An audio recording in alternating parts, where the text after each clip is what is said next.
Hello, everyone, and welcome to the official Succession podcast from HBO and Pineapple Street Studios. This is a special finale episode.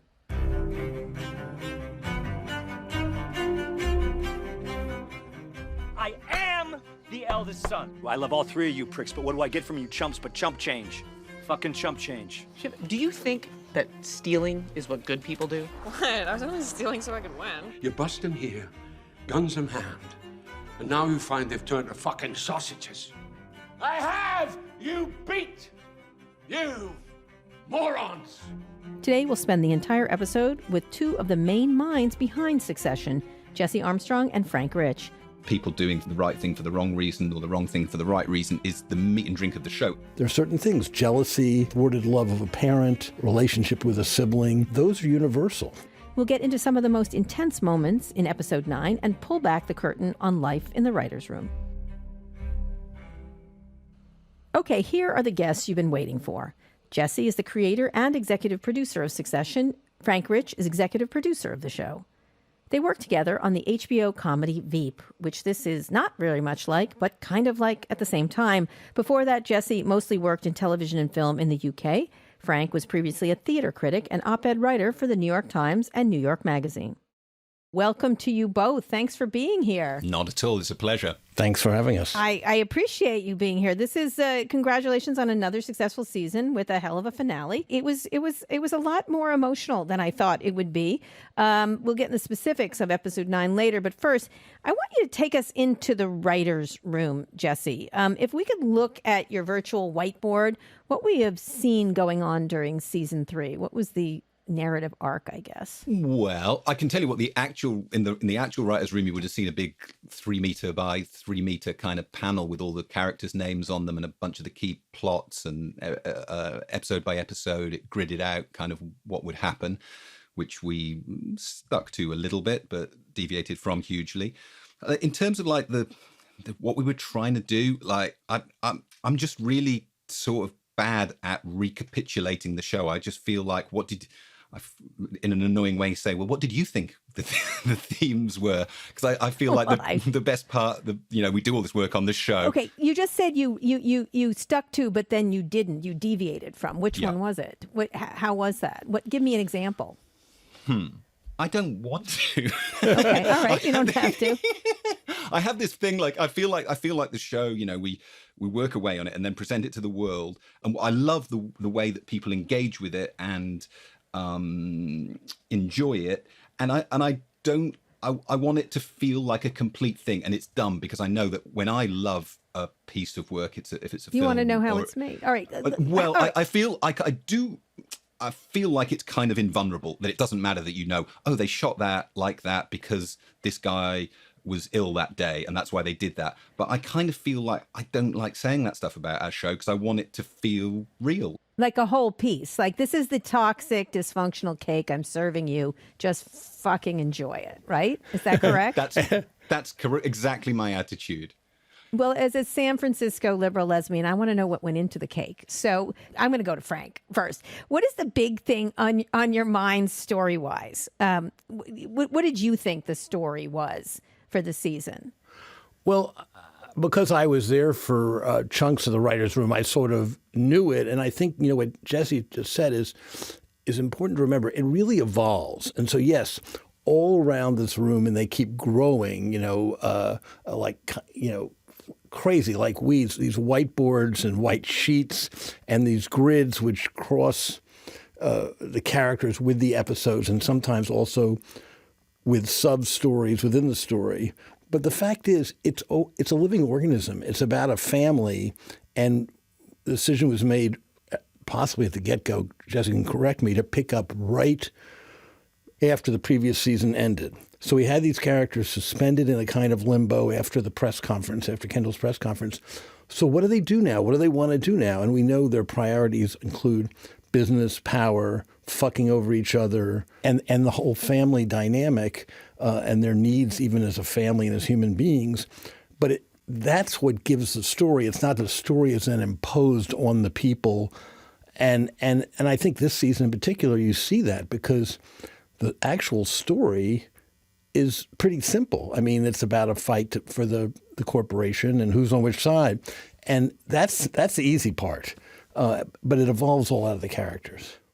So Jesse, one of the things I did notice in this season is until the last episodes when they moved to Italy where it's bright and open, was sort of suffocation, like the suffocating tightness of the rooms, the bedrooms that they were in, the cheap hotel rooms, or where I've been a million times covering stories like that.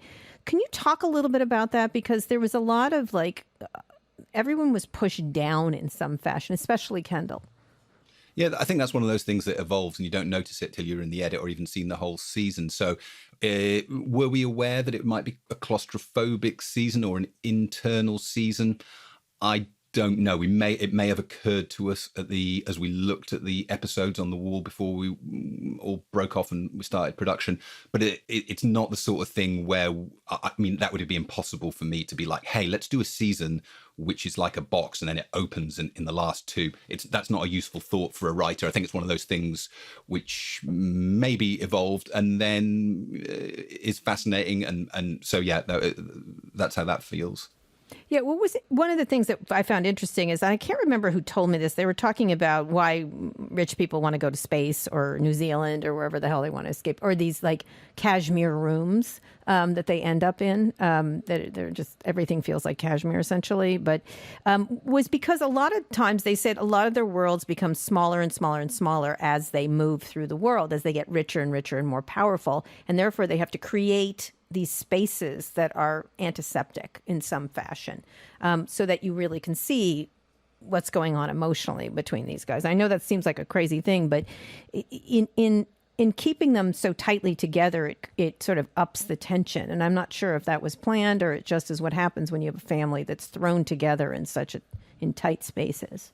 One thing that is true, you know a lot of there's a bunch of playwrights on the show, there's a bunch of TV writers and a bunch of sitcom people. Comedy works better in a small room. You get better stuff from that, those interactions. So I think one thing that we are all aware of is if we get them in this room, it's probably going to be fun. And so that's a really dumb, basic observation, but it helps. People with those physical constraints, whether they're private jets or at the back of a shareholders meeting or a kid's bedroom, that's something that we're not unaware of. Okay, so it's pretty simple. Let's gang up on Dad and take him down. Jesus, let me shut the door first. So talk, Frank, about the family dynamics. Obviously, the show's about just a family, right? Just it depends on what the family happens to be, whether you're the Sopranos or you're the Roys or whoever. Talk a little bit about the conception of this particular family in the wider world, because they're, one person when I was leaving today were like, I don't know how those writers do it. They're such awful people. How can they spend that much time with those characters in that way? Well, they are awful people, and certainly what they've done to the world or trying to do the world is malevolent. However, without being highfalutin about it, the fact is if you have a family that has an enormous amount of power and there's someone at the top of the family, the patriarch, usually there's going to be a succession battle. And so it's, when I look at Brian Cox, as Logan, he was, first of all, a great King Lear once upon a time on stage, but and we're not in the highfalutin way saying we're doing Lear or anything of the kind, but it's really a classic dramatic situation. It runs through all of theatrical history, to Long Day's Journey into Night. I mean, really, it's a trope of drama in any medium. But the fact is, if they're real people and how they're created by the writers and the actors, there's certain basic things about human nature that even if you don't want to think that you're Kendall or Logan or Shiv or whomever, there's certain things: jealousy, love thwarted love of a parent, relationship with a sibling. Those are universal. And the only way you can feel them from a show like ours is if the characters are very specific, so those emotions and relationships are real. A hug would have been nice. Thanks for the donuts. And I think they got enough shots of me through the window, so. No, not shots. for the hug. Oh, yeah, sure, Captain Cuddles. So, Jesse, Rebecca Mead wrote a great piece about you in The New Yorker. I read that you have each writer start their day by telling the room about a mundane details of their life. Is that right? What does that do? Well, maybe it feels more firing squad than it's meant to. It's in my imagination. I wasn't thinking that, but thank you for bringing that metaphor. And we get to the room and we chat about how we're doing. And I guess I'm gossipy and inquisitive and nosy, and so I guess what's meant to be a friendly inquiry where we share what we've been up to the night before has maybe become a ritualized display of our activities. Mm-hmm. And Frank, I've been there for them and participated in some of them. Often it's just like the babysitter was late, or the meal I was going to make fell apart or was overcooked, or I fell asleep watching this movie or TV show. We did have passing through in one season a writer who was actually not writing on the show, but a writer who was in the room and helping us, who had this incredibly starry nightlife. He was every and so it would always be, I was backstage with this rock star, or this comedian. Yeah, and Ben Adele said to me, and we all felt kind of humiliated and chagrined. You don't live those lives. I'm all about the chickpeas. Mainly, I'm just interested in what people had for dinner, with a side order of what shows they've been watching. But basically, I'm just interested in what they've eaten. Okay. Anything particularly interesting that they eat? Well, no, I'm interested if it's good, bad, where they've been, what they're cooking. I'm just quite food focused. I shall have a Cuba Libre and a club sandwich, please. Oh, okay. Well, let me grab a couple of kids' menus, and I'll be right back. Okay. The service here is weird and slow and fucking my dad. I read you think a good insult should say as much about the person giving as it does about the target. Can you talk more about that? Yeah, I guess it's just true for all. There's a lot of comedy writers in the room. The show is a drama, I would say. I don't know if that's true, but it has a lot of funny bits in it too.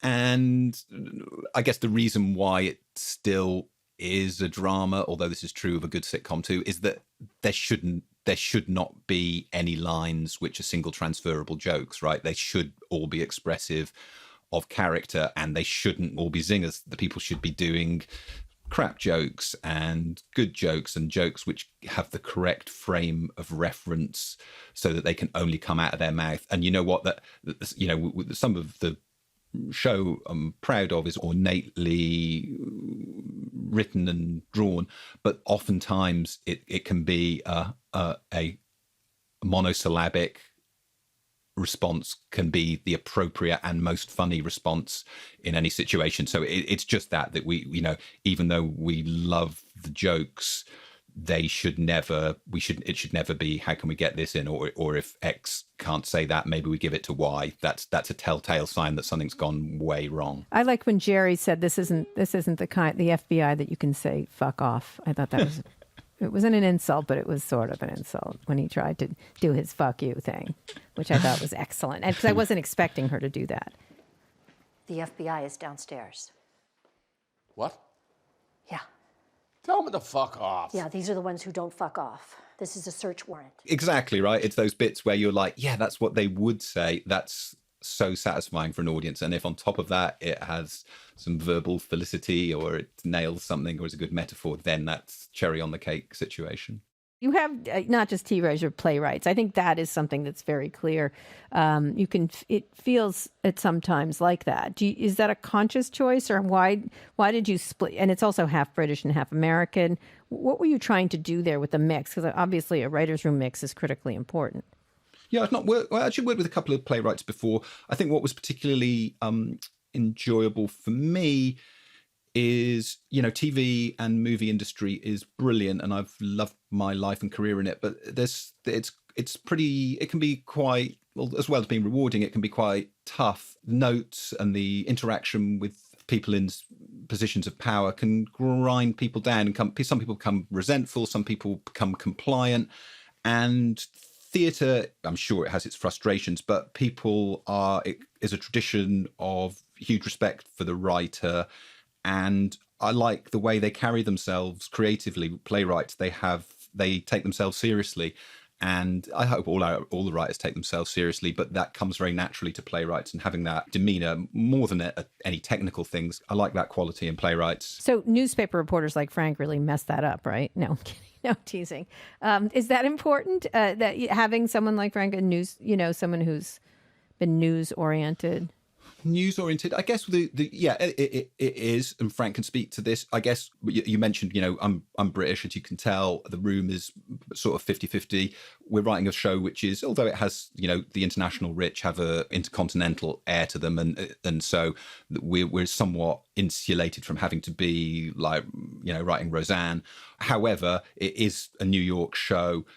Some of us are New Yorkers, but a lot of us aren't, and I'm really keen for us to get New York right. And so, as well as the many other things that Frank brings to the show, it's great to have a taste test of like, that's wrong, that they wouldn't go to that restaurant, this is a bit off. So, it's diminishing of Frank's role on the show to have him down as restaurant consultant, but that's one of the many things that we need to get right. So, Frank, what is the most New York thing about it? It's funny. It is a New York show, of course, but we do try to get the New York things right and discuss them. But to me, the ambience of the show is international. I don't mean in some. I mean in the sense that it's the corridors of vast money and power, and that's why their homes look like they could be four-season hotel rooms. And by the way, I also add, I'm not a consultant on wealth. We have a wealth consultant because that's not a world I inhabit. But it could be anywhere. It could be Abu Dhabi. It could be London. It could be New York. And so it's that kind of high above the madding crowd atmosphere that isn't particularly New York. Like, look at, I don't think it's giving away the secret to say that we shot some of it at Hudson Yards. We used it for offices and for residents, for Kendall. That kind of faceless monument to overdevelopment, wealth, power could be in London. Or even at Lake Como. It was entirely uncharming, even though it's beautiful there. He could care less and they don't care. And they don't care where they are. And you feel, except really in the first season where you sort of see Stewie and Kendall and the kids at various coffee shops and so on, basically they're not engaging in New York if it's below 30 they're just floors. Going from car to building, comfortable building, which is interesting.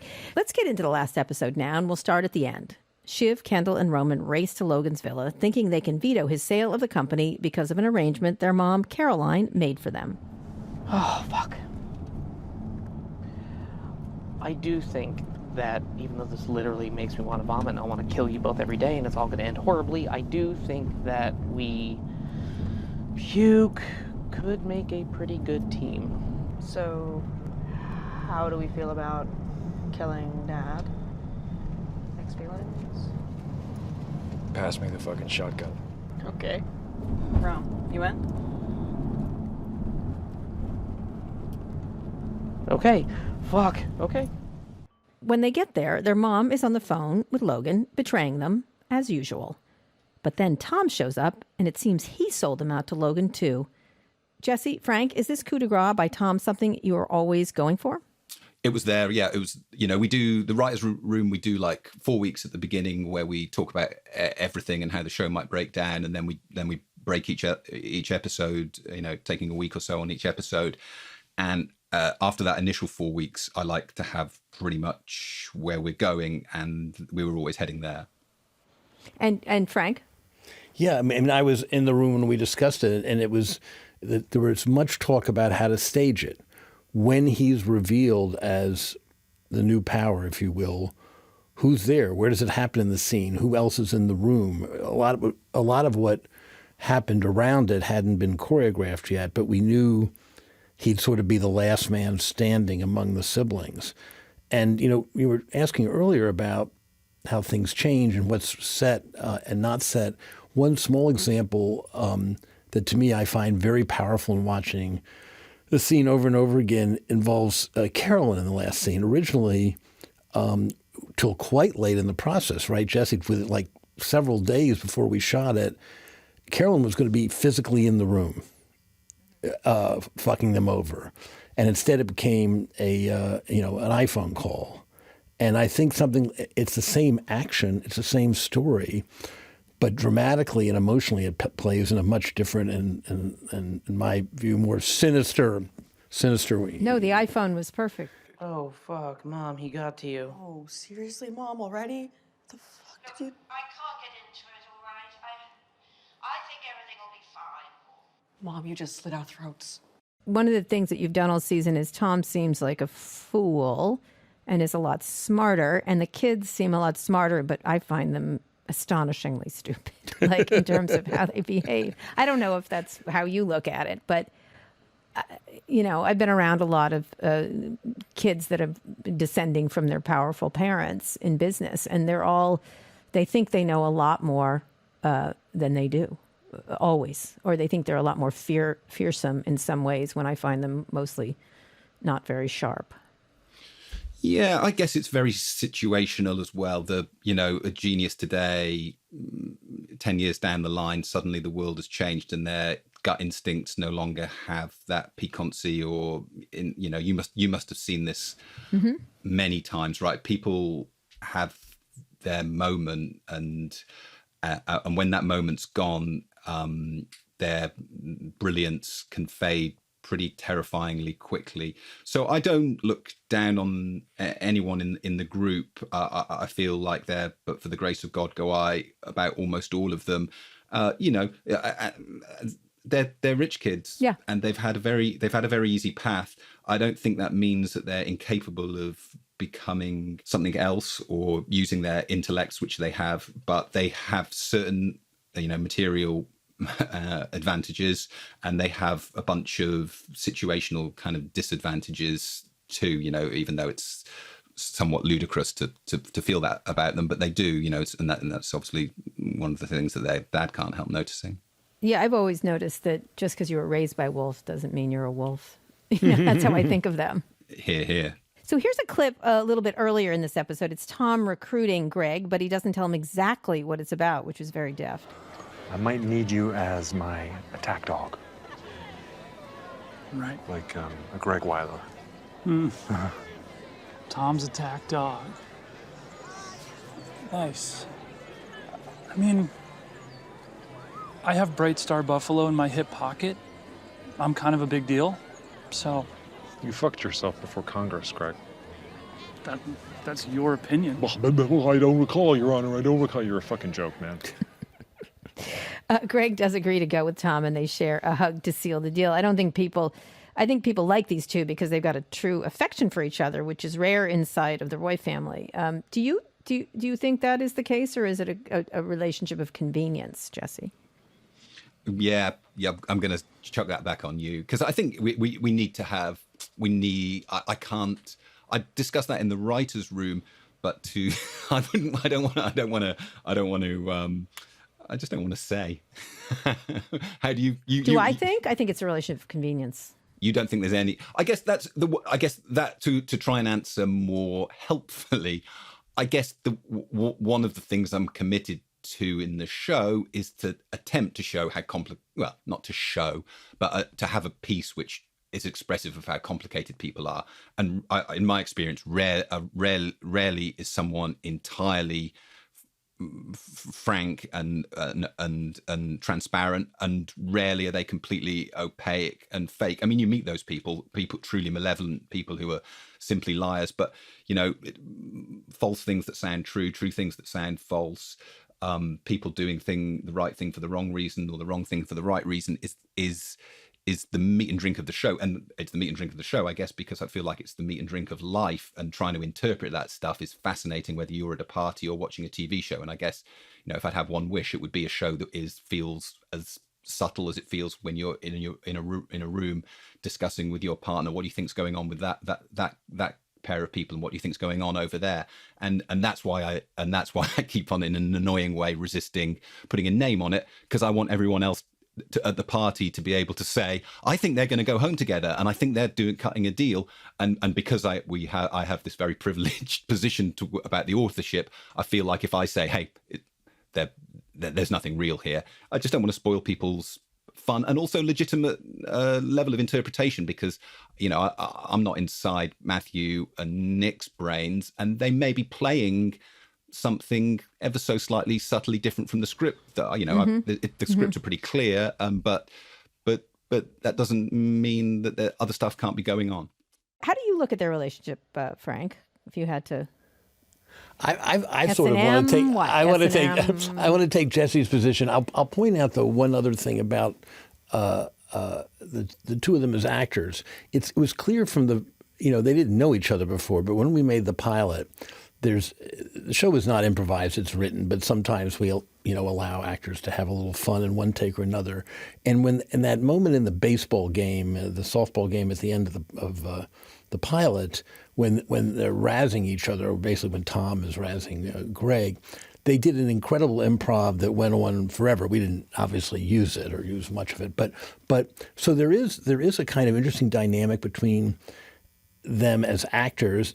They're not deviating from the script, but it adds a layer that at a certain point is a mystery of human behavior that's brought out by really good actors who they may not, Matthew and Nick may not even be able to articulate themselves, and maybe don't want to articulate themselves what's going on. But you see it in scenes, including in this season. There's something going on. That scene as the light is fading at the wedding, when Tom says to Greg, I want you with me. There's a kind of an emotional quality to it. What am I going to do with a soul anyways? Souls are boring. Boo, souls. Of course. It could be played a whole other way by different actors with a different director, but it adds facets to it, and it's fun to explore them and not overinterpret. Yeah, I felt spin-off possibly in prison. So it's really funny how they worry about prison throughout the season. Did you talk to a real prison consultant? Yeah, we did. I think in particular, John Brown, who wrote episode 4, for some reason we were particularly interested around then. So you probably know rich people get these consultants when they might be facing jail time. So he spoke to one, and we read a ton about that whole world, and it was hilarious to us. I mean, we could have. There's a world in which I wish we could have got more of that stuff in. So according to Steven, my prison consultant, this is kind of what the food is like inside. I'm in training. How's your omelet? I'm making some inroads. I'm actually glad you called, Tom. It's like Afghanistan. You have to start in the center there. You establish a base of operations, then you have to kind of move out to secure more territory. I want to listen to a small part from one of the climactic scenes in the episode. Perfectly written, perfectly performed. I have to say, it's Kendall breaking down. He's on the ground. The one thing that was interesting was the ground itself, the chalkiness of it on their clothes, which I thought was really interesting. They're next to a dumpster, revealing his big secret to Roman and Shiv. I'm a killer. Fuck you. Bullshit. Come on. At worst, you're an irresponsibler. Okay? You're bigging yourself up. Yeah? I don't know, you guys. I don't know. I'm blown into a million pieces. Okay, we gotta get you out of here. Where do we go? Oh, fucking Laird's called me back. Oh, yeah? Yeah, just 1 minute. Oh, yeah? Yeah. Yeah, okay. Take that call. Leave me here with all the feelings. Thank you. Yeah, they have a hard time with feelings, that gang. Haven't been taught them because they were raised by wolves. So can you talk about that scene, why you decided to bring them together in this emotional way, which then spurred them on to try to take action together, incompetently, but nonetheless? Yeah, what can I say that's useful about that? It was tough to write. We do tons of drafts, but I remember particularly finishing it for what I think was the final time, being in Florence in a restaurant at the end of the night and thinking I'd finally done it, and them playing Madonna, and the waiters were dancing around and it feeling like, wow, I think this might be it. I think the show might be, I think the writing may be done. And that scene, the very final scene with Logan was obviously a big number to get right. But that scene felt like the most complicated emotionally to get right. A lot of it, I hope, is on the page, and the people in the background and the certain amount of the physical location is there. As you say, it was a great, although rather tough place to shoot. So can you talk about Sarah, Kieran, and Jeremy's performances here? Because they were particularly... They're great, right? And it's one of the wonderful things of the show, the collaboration with all this incredible cast, and that scene, it was tough. It was a very hot day, and they were very aware, we were all aware, this was a centerpiece emotional turn, and we weren't getting it right. There was, there's a rather complicated emotional negotiation between the three of them, and when it wasn't happening, it's sort of, all I can say is that it so wasn't happening, and then when it did happen, it really happened, and there was a palpable relief. Who hasn't clipped the odd kid with a Porsche, am I right? Yeah. I mean, it's like a rite of passage. I've killed a kid too. Big deal. Shiv, you've killed a kid, right? Yeah. Man, you fucked my wedding in so many ways. I'm sorry. It was a table that needed all three legs to be working to stand up. And am I right in remembering, Jesse, there was also, this is something that has nothing to do with the content of the scene, but I remember it being something of an issue for Jeremy in particular about a boulder, whether he was going to sit on a boulder or not. We kept moving it around, thinking that somehow that would stir the scene in a way, and ultimately it probably wasn't what really did it, but that's the kind of detail you start to fasten on to make things fall into place. He needed to look physically weird, and we for a bunch of times he didn't, and then something so small like that can trip up a whole scene, because if a sibling didn't approach him with the right level of solicitousness, then he couldn't respond in the right way, and then the next beat couldn't happen, and so you can get tripped up and you're like, why the fuck is this scene not working? And it might be because someone's sitting on a wall rather than sitting on their haunches, and so those details and figuring them out can be quite terrifying when you've got ticking clock, and also the possibility, maybe I just didn't write the scene right, maybe the beats aren't there, maybe this can't happen, maybe this is a recipe, this cake is not going to rise, and so when the cake does rise, it's bloody good. Yeah, I thought it was a critical scene because I thought of them as small kids, like how adrift they were. How adrift and incapable. That's when I thought they were going to lose. I was like, oh no, these three ain't going to make it because that guy's going to kill them. So what next? What happens next? What happens next in the show? Yeah, the plane crashes into them, and no, I'm not going to say what happens next. Well, family is so critically important in this show, and you've just blown them apart. What's going to happen next in the show? Yeah, I have an idea, but it's a pitch. I'll pitch it to the writer's room, and I'll see how their faces look, and we'll take it from there. And and often those impulses stay. I always knew, like we were saying, that we probably would pick up right tight against the end of the action of last season, and it'll be fun to see if my intuition survives the piercing intellect of my fellow writers. Excellent.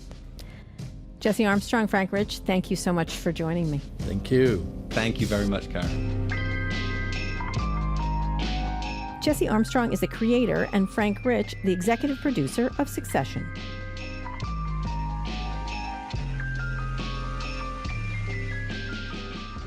This is the official podcast of HBO series Succession, and it's a production of HBO and Pineapple Street Studio. It's hosted by Kara Swisher. Our executive producers are Gabrielle Lewis, Barry Finkel, Max Linsky, and Jenna Weiss-Berman. Our senior producer of the show is Nick White, and Darby Maloney is our editor. This episode was produced by Michael Catano and me, Shaka Mali, and engineered by Michael Catano. Production music is courtesy of HBO.